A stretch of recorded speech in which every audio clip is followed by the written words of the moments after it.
I was upset over Tina's injury and memory loss. She took that chance to break up with me and destroyed all evidence of our relationship. Then she hooked up with her childhood sweetheart and pushed her notorious friend in front of me, smiling warmly but distantly, saying, "Ben, this is your girlfriend." Later on, when I finally moved my feelings elsewhere, Tina went all out consulting specialists to help me regain my memory. She sobbed, repeatedly emphasizing, "Ben, the person you love is obviously me." I just looked at her, hysterical, and smiled. I asked, "Really? Where's the evidence?" On the way home from the hospital, I scrolled through Instagram and saw that actress Tina was trending for her new relationship.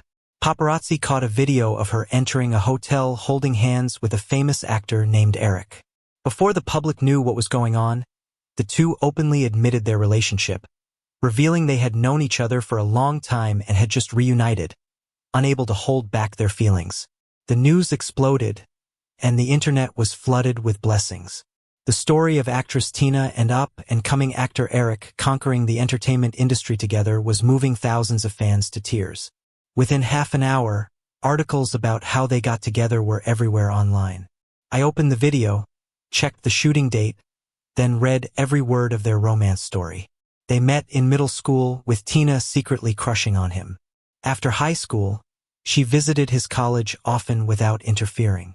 They both entered the entertainment field, rising from obscurity to stardom.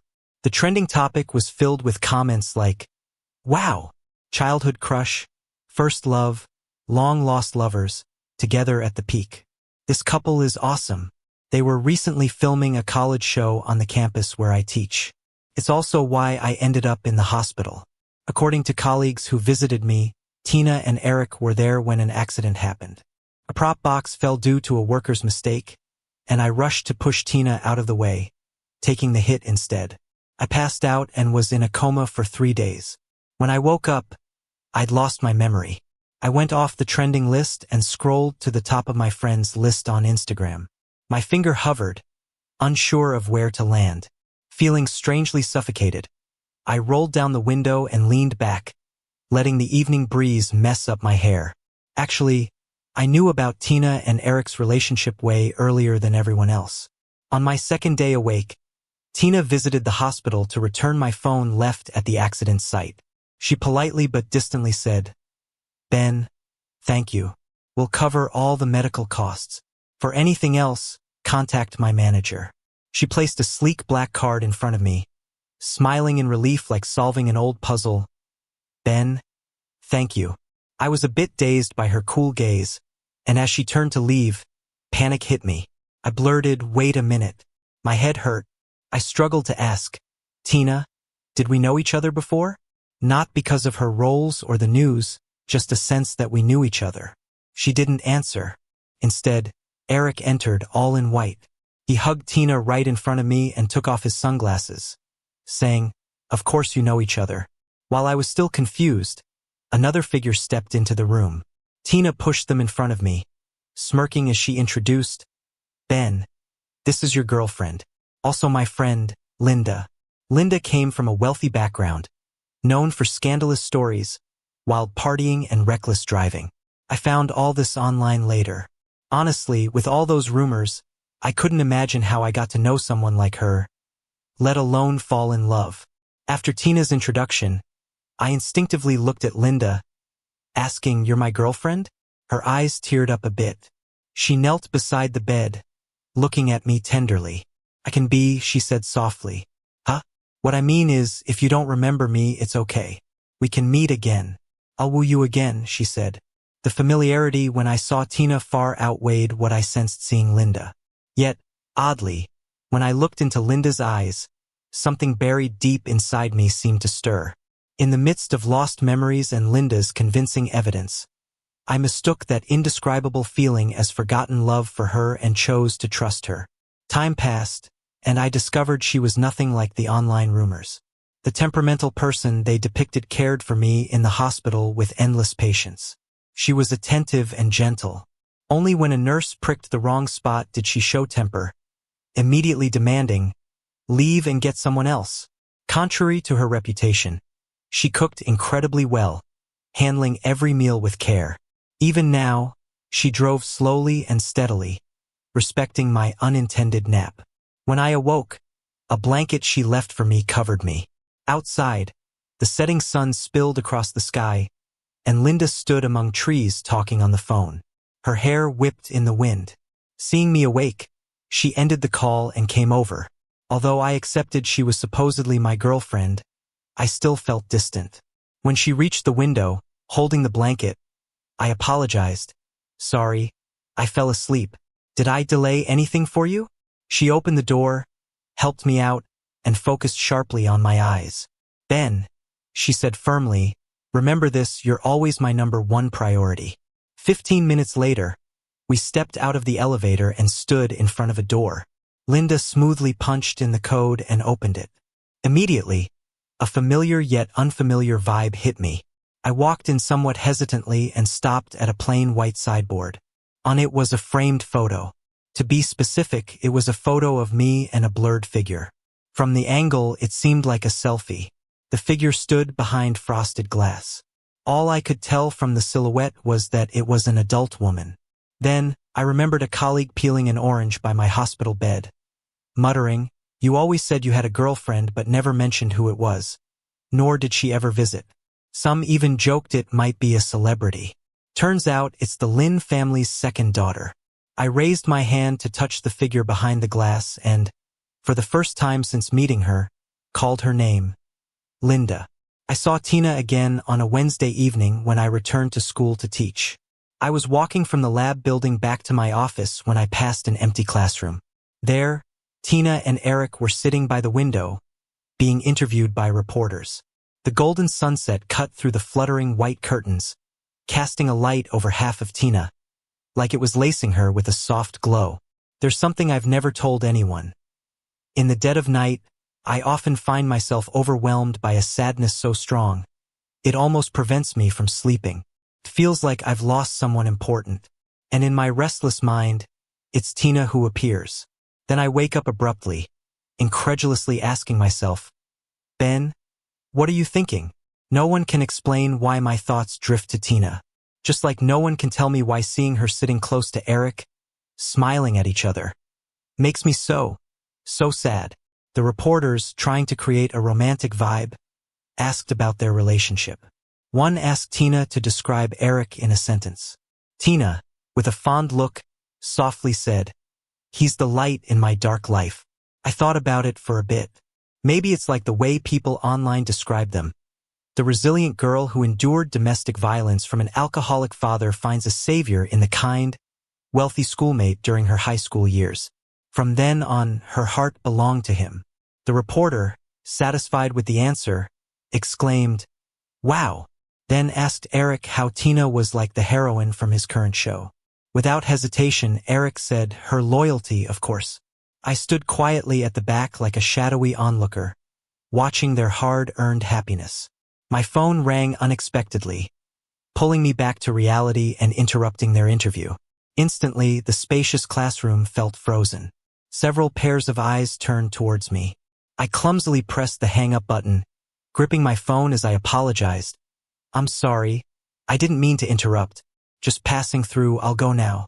Eric, as composed as ever, said with a smile, "Ben, you're not interrupting. We were just wrapping up." Once he finished, the reporter remarked that since we knew each other, he'd leave for his next stop. Soon it was just the three of us.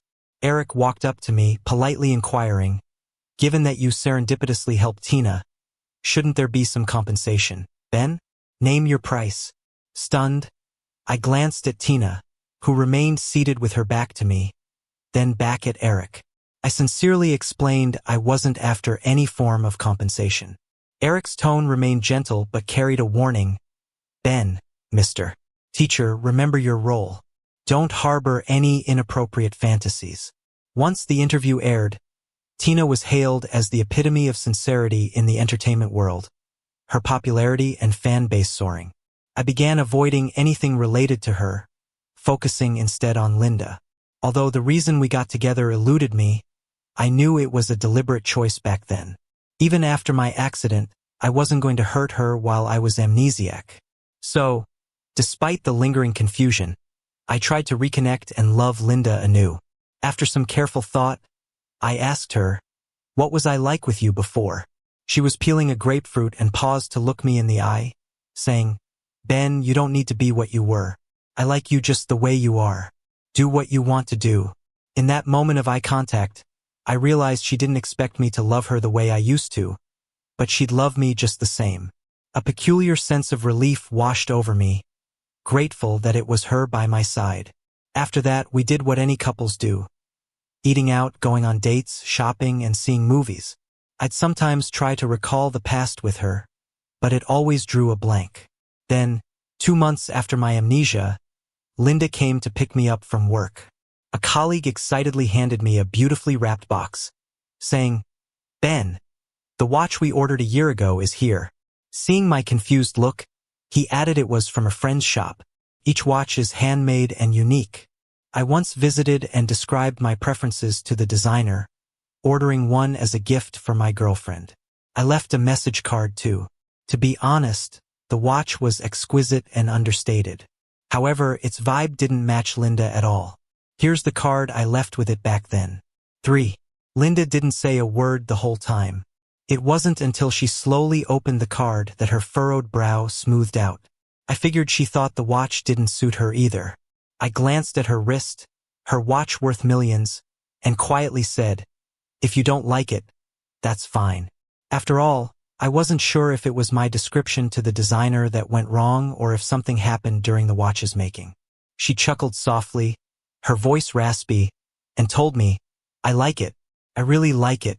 Anything you give, I like." She immediately put on the watch I gave her and never took it off since. I got curious about the note I left in the card, so I peeked. It was definitely my handwriting, but there was just one letter on the pristine page. Holding the card, I zoned out for a while, listening to the wind whooshing outside. The day Tina and Eric wrapped up filming their campus drama, I came across their live stream during a break. Someone asked Tina why she was drawn to Eric. In the video, she shifted her gaze, recalling or pondering, then lovingly looked at Eric and said, "His goodness is something I've never seen before." Considering her background, I kind of got what she meant. Someone from the dark meets their opposite. It's easy to be attracted. After hearing the answer, someone in the chat asked, "All these years, have you really never had feelings for anyone else? Just Eric?" She went quiet for a few seconds, the smile on her lips dimming. No one knew if she was sure of her feelings or thinking about someone else. But then she looked at the screen and confidently said, "No." The chat erupted in cheers, fans spamming hearts and roses. It hit me. I hadn't thought of her in a while. Even if I saw her now, I felt nothing. That emptiness that kept me awake at night had vanished. I couldn't explain it, but this realization made me feel lighter and somewhat happy. After the meeting, I happily walked out in the drizzle to see Linda's car quietly parked under a dim street lamp. It was 9 p.m. I'd been in a meeting for 3.5 hours. After texting her, she didn't have to wait. Raindrops slid down the window, and my heart felt heavy. Surprised, I got in the car and sighed, "It's so late. I told you not to wait for me." She gently wiped my face with a towel, her dark eyes serious, "But I wanted to see you." She'd always wait for me. The cramped, damp car was filled with an indescribable atmosphere. I looked at her clear-cut features, heart racing, starting to understand why I loved her before my memory loss. I figured, if nothing unexpected happens, Linda would be the one I'd want to spend my life with. Even if I couldn't remember the past, I'd fall for her again. Yet the unexpected did happen. Half a month later, on a stunningly radiant evening, Linda and I left a restaurant and walked down a bustling street, intending to buy hyacinths from a nearby florist. Suddenly, a huge billboard crashed down. It was a Ring ad featuring Tina and Eric, proclaiming eternal love. Instinctively, I pushed Linda aside, narrowly avoiding it. The crashing, the chaos of voices and car sounds, the too familiar scene brought on a severe dizziness and ringing in my ears. The piercing wail of sirens was like a sharp knife, unexpectedly slicing open memories I'd buried. Fragments of images flooded my mind. Tina and we were friends for 18 years. Also, we were a couple for 4. When we first met, she was a frail girl without a mother and often abused by her father. I was a boy kidnapped and sold to a poor, remote village. I saved her with water in a lotus leaf when she fainted from abuse under the scorching sun. She protected me with a rock when village bullies harassed me. In those dark days, every word she taught me lit up like stars, carrying my wishes. In a book she got from outside, I read a handwritten line. As long as you never give up, you will see hope. Hope took root inside me, and I told Tina, we can't stay here. Let's escape, Tina. I wasn't allowed to study or wander, but Tina could. If she wanted to leave, she could. Initially, she hesitated. But after another near-death beating by her drunken father, we fled. I was 13 in my 5th year in the village. We struggled for a hard, long time. Fortunately, with social aid, we got a chance to study. I was far behind in education, so when Tina was in high school, I was catching up in middle school.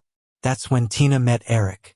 But I only heard his name and saw him after Tina's exams, at her graduation party night. I was waiting outside a hotel with a coat for Tina. Afterward, while carefully helping a drunk Tina, I suddenly heard someone shout, "Eric." In that moment, Tina's body stiffened slightly, and I glanced toward the voice, seeing only a slender silhouette, not the face. When we got back, Tina stumbled into my arms, mumbling like she was talking to herself. How can someone as stuck in the mud as I am ever reach the moon? I thought she meant her dreams, so I threw myself into studying and making money. I helped her analyze every character she got, created countless fan accounts to cheer her on. I was careful to protect her dreams. But I didn't expect her moon to be Eric. Back then, she was mired in the mud and out of reach of the moon. Later, she was shining, and the moon came to her. Her first movie with Eric was after she won the Best Actress award. They played each other's first love, but Eric's character died the year Tina's character loved him the most. So even though he had limited scenes and barely any lines, the romantic setting, deep love, and memorable tragic ending brought him lots of attention early in his career. After that, nearly every film of his involved Tina, until the school drama. So everything made sense, and when she said she couldn't join me at the ancient temple in the South City, she was at a hotel with Eric instead. And when I was injured and lost memory for her, she ended our relationship and wiped all traces of us. Linda drove fast and finally stopped outside the hospital. Still worried, she carefully helped me out of the car and wanted me to see a doctor. I let her take my hand, absent-mindedly following her. Her hand had scrapes from the ground, dirted clothes from protecting me. Her hair messy, tousled by the evening wind. She looked so different from the first time we met. Half a year ago at a colleague's birthday party, I got harassed by a drunk guy and ended up in their booth. The dim, flashing lights cast over a room full of handsome guys and beautiful girls. But I instantly noticed Linda casually playing with her glass on the sofa. Back then, her laid-back, carefree demeanor outshone even Tina sitting beside her. Later, that drunk guy grabbed me, claiming I harassed his girlfriend. Tina turned her head away, avoiding my pleading look, while everyone else just watched the drama unfold. Only Linda, she put down her glass and walked over to me. Her commanding presence made the drunk guy pause. Linda asked me, "Did you ever bother his girlfriend?" I shook my head, explaining quickly and surely, "No, I don't even know him." After that, she suddenly smiled at me, reassured me, "Don't be scared. You look good, I believe you." Then, before anyone reacted, she grabbed the drunk guy's wrist, made him let go, and smashed a bottle over his head without hesitation. The loud crash silenced the booth. In my days, she sent me back without me remembering to thank her. At first, I thought she was just being heroic. Until later, after the party, passing that half-open booth door, I heard someone ask Linda, "Why did you help him earlier?" After a long pause, in a low voice marked with sympathy and affection, she said words that stuck with me. I saw his shadow in those eyes. The memory cut off. I stopped dead in my tracks, gripping her hand tightly. The hospital buzzed around us as Linda looked back, softly asking, "What's up?" Avoiding her gaze, I focused on her wrist, speaking with a strange catch in my voice. I'm fine. No need to see a doctor. Also, Linda, take off that watch. It wasn't meant for you. It stood for Tina. I got into the taxi with the watch, watching her figure fade in the rearview mirror as I left. I pulled out my phone, researching Tina-related keywords, and scrolled through memories of her and Eric until I found the scene they recreated from a romantic reality show recently. Flowers, sunsets, hot air balloons, endless romance and love. The wind dried the dampness from my eyes. I remembered the night Tina asked me to be together. Junior year in college, a girl offered me a ride and suddenly confessed to me at my entrance. Shocked, I didn't know what to say when Tina returned, standing in front of me. She already has a girlfriend, Tina told the girl coldly. I stood there stunned. After the girl apologized and left, I whispered to Tina, "What did you just say?" She held my hand and didn't let go, saying, "Ben, let's be together." I did like her. At 8, abducted to a mountain village, beaten for crying nonstop and burning with fever for days, I forgot many people and events. I later saved an unconscious Tina and felt an urge to follow her as she walked away. Years of dependence followed, seeing each other at our worst. Ending up with her seemed the most natural thing. To cooperate with her, I never spoke of our relationship publicly, just expressed feelings with a small a. Shortly after, she broke through the scene with a brief supporting role and rose ever higher, growing more distant. Looking back, if either Eric hadn't left or that girl hadn't confessed, Tina never would have proposed being together. She never even said she liked me. Closing the page, paying, leaving the car, I tossed the watch in a roadside trash can. If she wanted to erase us, I'd let it go too. But if not for that kidnapping incident, we would be people from two entirely different worlds with no connection. Just like now. And in the future, I had no plans to cling to Tina. She wasn't worth any more of my energy. Yet, just a day after my memory returned, her relationship with Eric trended on the news again. The story starts when two people were exploring the mountains in a couple's reality show and got caught in a storm and landslide. The lack of safety measures from the crew led to injuries among everyone involved. Tina got hurt the worst. She was at the back of the group, helping Eric, who had an injured foot, stuck in a low area. When the danger came, Tina told Eric to climb to higher ground. But terrified of the collapsing rocks and trees, Eric didn't turn back to help Tina. He ran off instead. A video surfaced online, chaotic and mixed, and people had their own opinions. Many insisted Eric was probably just rushing to get help in case of another landslide. Understandable, in a crisis, everyone for themselves. Others question, why wasn't it Eric who got hurt? How does he deserve Tina's devotion? Eric stayed silent about the incident, and Tina, though she survived, ended up in a coma with a leg lost. A co-worker, holding a phone, remarked, "Are they cursed or something? Last time you saved them from harm, now it's worse. Trouble seems inevitable." I turned off my screen, not paying attention anymore, and smiled, saying, maybe. I hadn't talked to anyone other than Linda about my memory coming back, so nobody knew about our separation. Yet my life marked its regular pace. Sometimes, before class, I'd habitually glance at an empty seat by the window where Linda used to sneak in, wearing a black hoodie and cap to sit and listen to my lectures. In a class of 100, her presence was always obvious to me. She'd sit quietly, focused, sketching on sheets of white paper, capturing me in her doodles. Almond-shaped eyes, arched brows, long hair up, even the small mole on my left brow. I was always amazed by her drawing skills. She'd often hold up her sketches, marveling, the person I drew looks so good. Once, lost in thought before class, I looked over to that seat again when a student in the front asked, "Waiting for someone?" "Teacher?" I gripped my book a bit tighter, smiled down, and said, "No, not waiting for anyone. No one's coming." After class ended, I stood by the podium as usual, letting students leave first. Minutes later, while gathering my books, a breeze blew in through the open window, picked up a paper which landed at the door. Sunlight caught it, illuminating every stroke and line. My heart skipped as I turned back to the empty classroom, standing there a long time. Deep down, I had to admit, my feelings for Tina faded during my memory loss, but my feelings for Linda grew during that same period. But I knew she didn't genuinely love me. That's why, after my memory came back, I avoided meeting her. Then, one night at a lavish pre-wedding bachelor party thrown by a rich co-worker, I stepped out for air from the lively suite and leaned against the hotel's glass railing, texting. From across the building in a rising glass elevator, I unexpectedly saw Linda. She wore an all-black gown, carrying a luxury purse, surrounded by a group of people.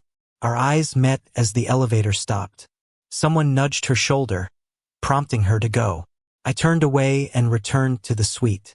Someone handed me a grapefruit juice, asking if I'd join the next event. I politely declined. Sitting in a dark corner, I watched the flashing lights, remembering when I first woke up in the hospital with amnesia and met Linda. The evidence she presented for us being together was full of holes. Any careful thought would reveal the inconsistencies. But fresh out of memory, in desperate need of security, I convinced myself of its truth. Thinking back, Tina didn't account for the dangers her decision left me in. Looking now, I'm thankful the person who stepped in as my girlfriend was Linda. After the party, I lingered alone in the now silent suite, finishing the last sip of my drink before leaving. There she was outside the door, Linda. She leaned casually against the wall, hands behind her back, seemingly waiting for the door to open. A faint smell of alcohol hung in the air. I paused before asking, "What's up?"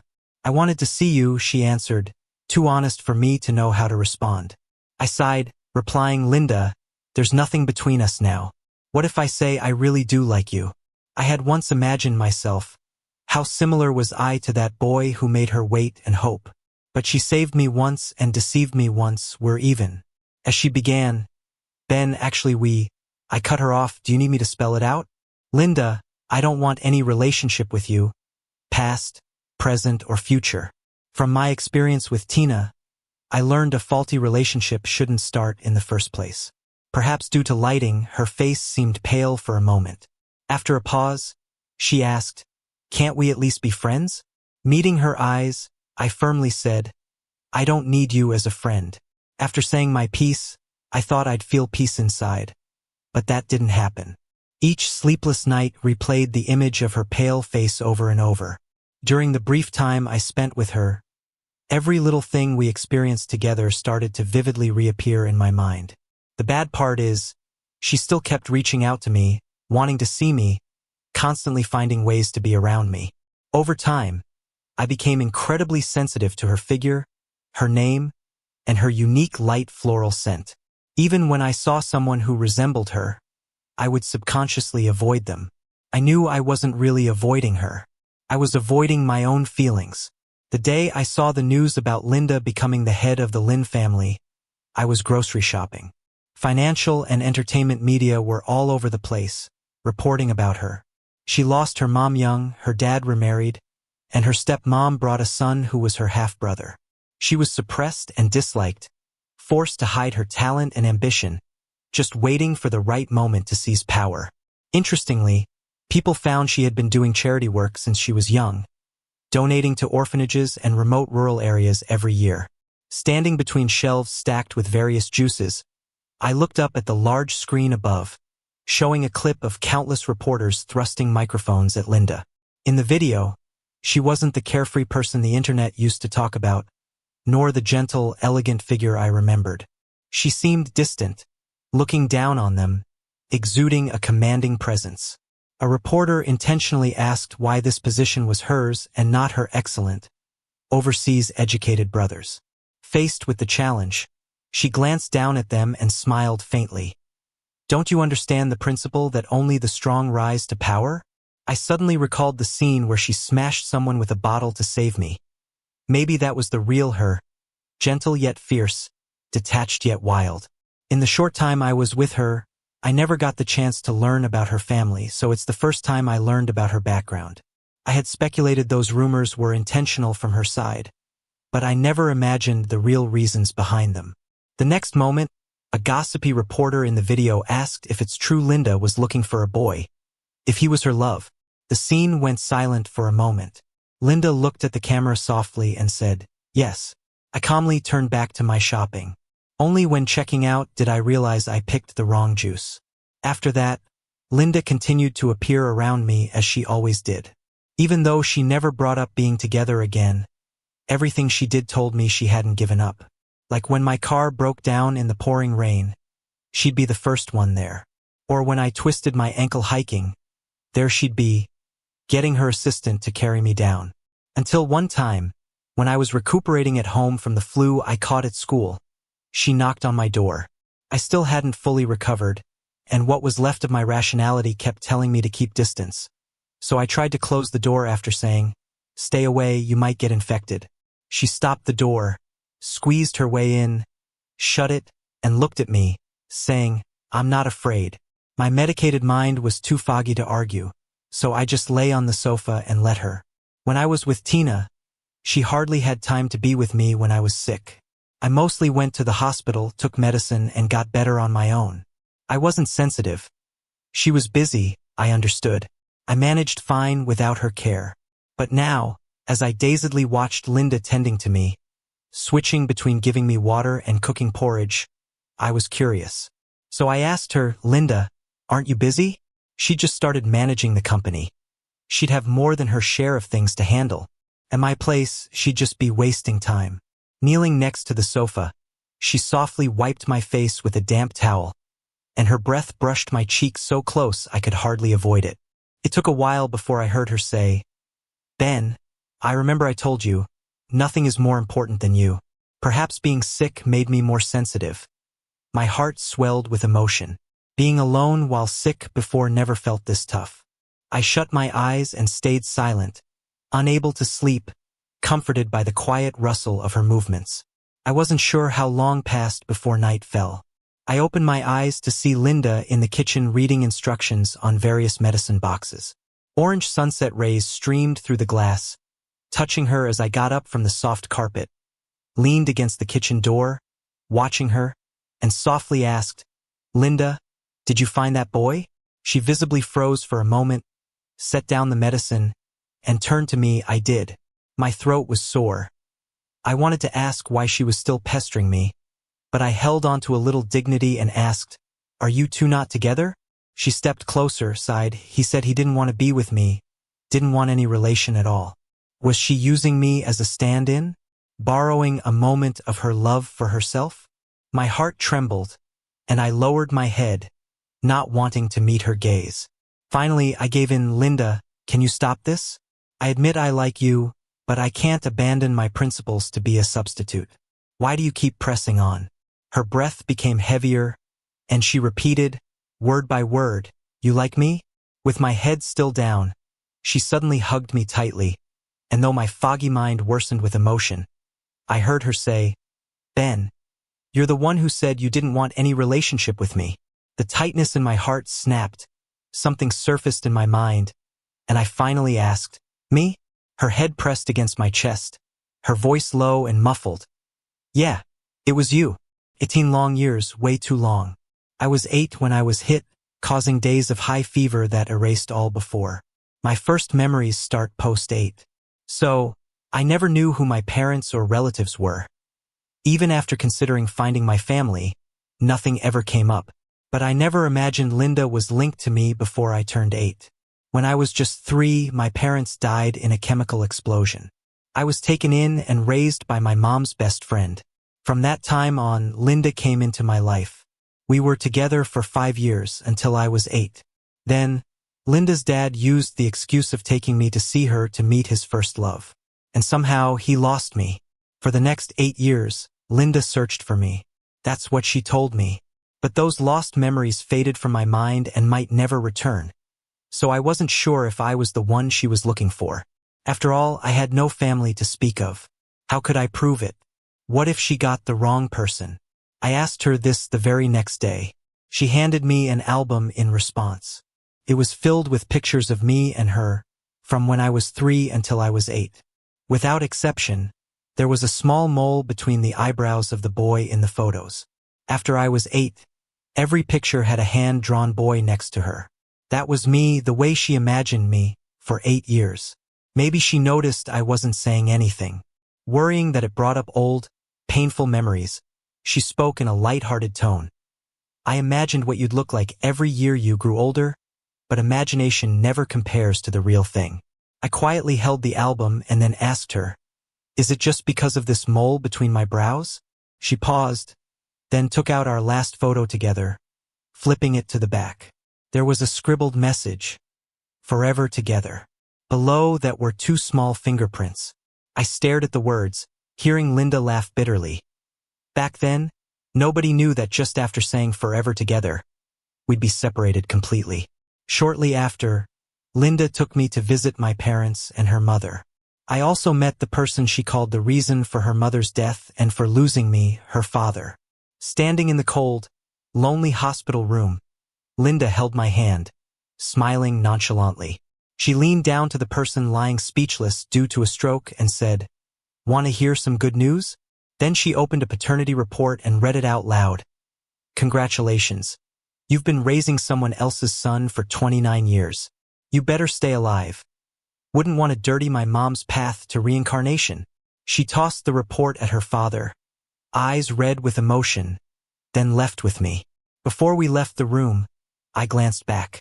The person on the bed was left in shock and hopelessness, staring at the ceiling, eyes glistening. I didn't pity them. They were reaping what they had sown. I heard about Tina again when she woke up from a coma. Soon after, her breakup with Eric became a trending topic. Their once celebrated romance ended abruptly. Nobody cared about the real story behind it. Not long after, Eric was seen dining and watching movies with a newly famous figure. Their new relationship was quickly confirmed. Childhood sweethearts rekindled. Fans were ecstatic, cheering for the first love reunited narrative. Tina's leg wasn't completely incapacitated. She could use crutches to walk. During her time in the hospital after waking up, she called me countless times. I looked at the familiar number without picking up, and eventually blocked it. She must have borrowed someone else's phone because I accidentally answered once. As soon as I heard her say, "Ben," I hung up. Before she got out of the hospital, I visited a well-respected professor and passed by her room. It seemed like she was arguing with Eric. Both were so agitated. I could clearly hear Eric yell, "I didn't mean not to grab you. It was dangerous. What if I got hurt? Tina, don't you love me? Why blame me? Now you're just holding me back." After a while, I heard Tina's low, despairing laugh, followed by a simple "get out." I didn't understand whether her laugh was mocking her naive belief in mutual love, or regretting her deep affection over the years. But it didn't concern me anymore. Still, she found me not long after getting out of the hospital. I wasn't surprised. I knew it would happen eventually. That night, holding a bouquet of hyacinths, I got off the elevator to find her standing outside my door with crutches.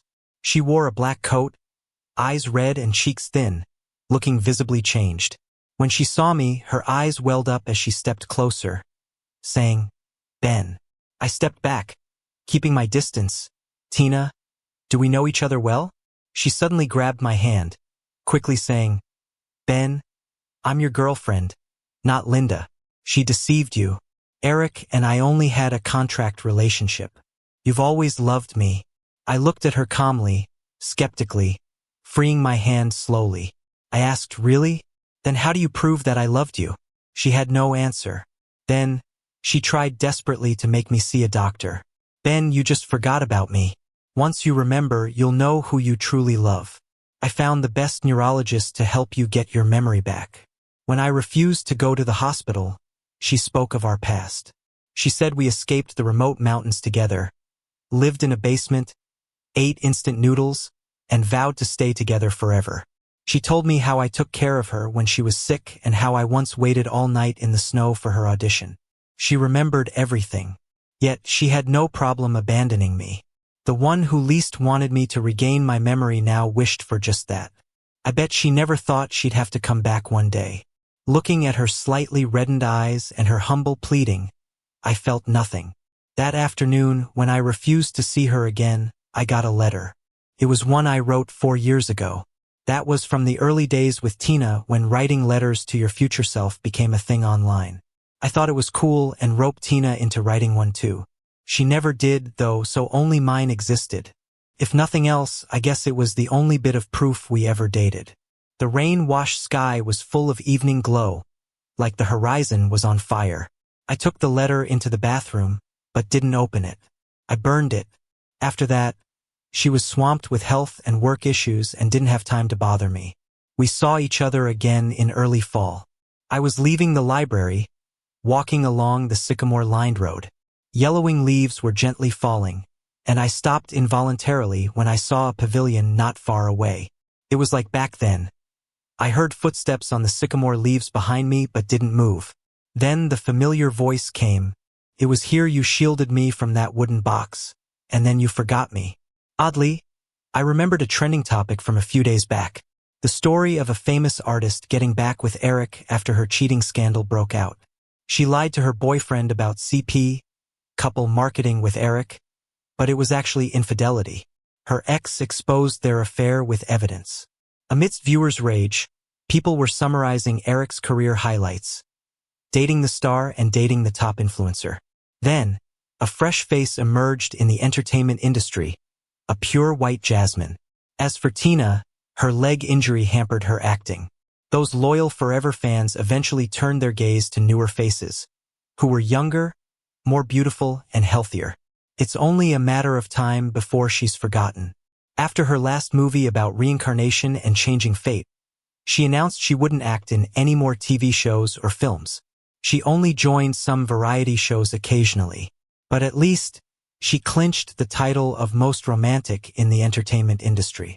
All the shows credit her like that. Welcome to the stage, the epitome of deep affection, Tina. No one knows what she really feels when she hears that title. Much like no one will ever know our story. I snapped back to reality, turned, and looked at her, giving a relieved smile. Really? I don't remember. Then I walked away. After a few steps, the breeze carried her mumbled words to me. If I could go back to the year we met, I wouldn't let go of your hand. I paused briefly, a slight smile bending my lips, and kept walking. She was wrong. If I could go back to that year, I'd choose not to meet her at all. Now I was just getting back on track. At the end of the road, Linda was waiting. I ran to her as she opened her arms for a hug, then whisked me away to a beautifully decorated private garden. Ever since learning about my family history, both Linda and I consciously avoided talking about being together. That moment felt like a confession was coming, but she gently pushed a cake toward me and said, "Ben, happy birthday." Holding the flowers, I felt a little dazed. This day turned out to be my actual birthday. Later, she placed 18 beautifully wrapped boxes in front of me, her eyes bright and dark as ink. "These are your overdue 18-year gifts." My eyes stung with tears as I looked at her with a smile. "Linda, you don't have to be so nice to me." This sense of being cherished felt overwhelming. She cupped my face, looking steadily into my eyes. "I signed up for the long haul. I'm going to be good to you for life." I glanced at her striking face so close to mine and gave her a kiss on the cheek. Instantly, she froze, her cheeks blazing red and spreading further. It made me want to laugh. While she stood there stunned, I took out a watch from my bag, glanced at her empty wrist, and told her, "Give me your hand." She obediently reached out, letting me carefully put the watch on her wrist. The air felt charged with something undefinable, almost like putting a ring on her finger. Just as I finished adjusting it, she wrapped her arms around my neck, stealing my breath with a quick kiss. A few minutes later, I opened the camera on my phone. From forgetting to breathe, my face was just as flushed as hers. I was about to check my lips for any damage when Linda appeared in the frame. She grabbed my hand and phone, pressing the shutter. Since age 8, our family photos had been lacking. From right this moment, they picked up where they left off. My longest journey in life also began the day I met Ben, 18 long years. If it weren't for that accident, the one by her side, growing up together, should have been me.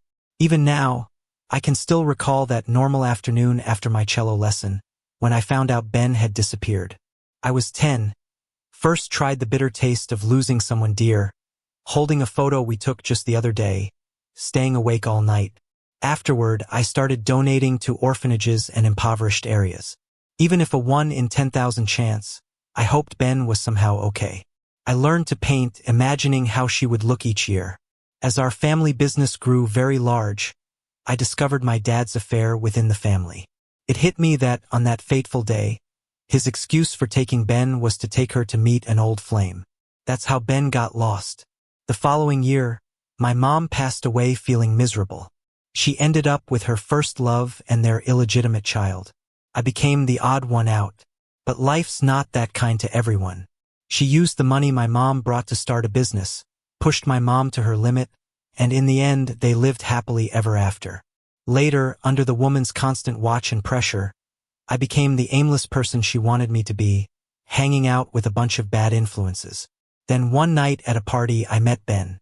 When he burst through the door looking panicked, with fear in his eyes, my heart skipped a beat. But, in these 18 years, I've met too many people who resembled him in my memories, each time ending in disappointment. So this time, after I sent him back to the booth, I hesitated. What if looking him up just leads to disappointment again? I'd heard that there's a 1,000-year-old tree in the ancient temple in the southern part of the city that can grant any wish. I didn't believe it before, but now I was willing to try. After climbing 3,600 steps, I stood before this grand old tree covered with red wishing ribbons. Tying my own ribbon tight to the branches, I clasped my hands together and silently prayed. I wish to see her. I hope we stay together forever. At the same time, a deep, somewhat familiar male voice spoke the same wish. As soon as he finished speaking, all the wish ribbons on the tree fluttered in the wind, and a clear sound of bells drifted from the eaves. Through the sea of moving red ribbons, I glanced to the other side of the tree. There was Ben. Seeing his familiar features, the thought of giving it another try suddenly rose in my heart. If meeting once among millions is a coincidence, what could meeting twice mean? I remembered a line I wrote in a book I once donated. As long as you never give up, there will always be hope. I never gave up, so I did find him. Later, when I looked into his past, I realized he was with Tina. But surprisingly, he got injured and lost his memory because of her. And Tina, wanting to get back with her first love, tried to ditch him. When I offered to help him, I told her, in the past, now, and in the future, Tina, you two will have nothing to do with each other. After that, while she hurriedly destroyed the evidence of her relationship with Ben, I made sure to search every trace of them together and personally erase them again. Now, unless Ben decides to remember and admit it, nothing can prove they were ever together. Everyone says I am only interested in him on a whim, just passing time. No one knows how nervous and sincere I was when I pushed open the door of that hospital room to stand before him, even though I was long erased from his memory. But that's all right, we can meet again for the first time. On that afternoon, 18 years apart, we met for the first time and also reunited after a long time.